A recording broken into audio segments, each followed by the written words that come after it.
waxaa warbixin ka soo jeedinaya Dr. Jaamac oo shaqo ku yimid degmada Galaadi ee gobolka Doolo isaga iyo bukaanadiisii kusoo dhaw Dr.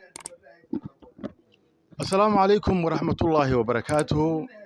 Halkan waxaan ka salaamayaa dhammaan dadka luqadayda garanaya oo afka Soomaaliga ku hadla meel kasta adduunka ka joogeen. Mar labaad assalaamu calaykum waraxmatullaahi wabarakaatuhu. Waxaan joognaa degmada Galaadi. Waxaan ka sameynay xarun cusub. waxaan ugu bishaareynaa inay adeega Daaruraxma hadda wixii ka dambeeyay ka hawlgalayso degmada Galaadi. Waxa Ilaahay mahadiisa waxaan halkan ugu nimid beshinkeenagii daawada hadda kor qaatay oo ka mid yahay Nabadoon Cabdulqaadir.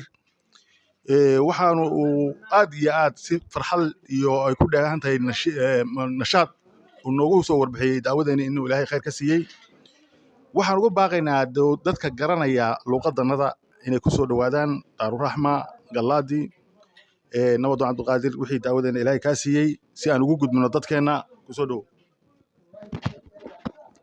السلام عليكم ورحمة الله وبركاته. دمان dadweynaha waxaan u sheegayaa alxamdulillaah anuu Ilaahay dawaday caafimaad buu iga siiyay. dawadaas waxa weeyaan waxaan qabay xanuunka la yiraahdo ekfashinka niyaha mid baa dhamaad amal ahayd waa ii soo noqotay.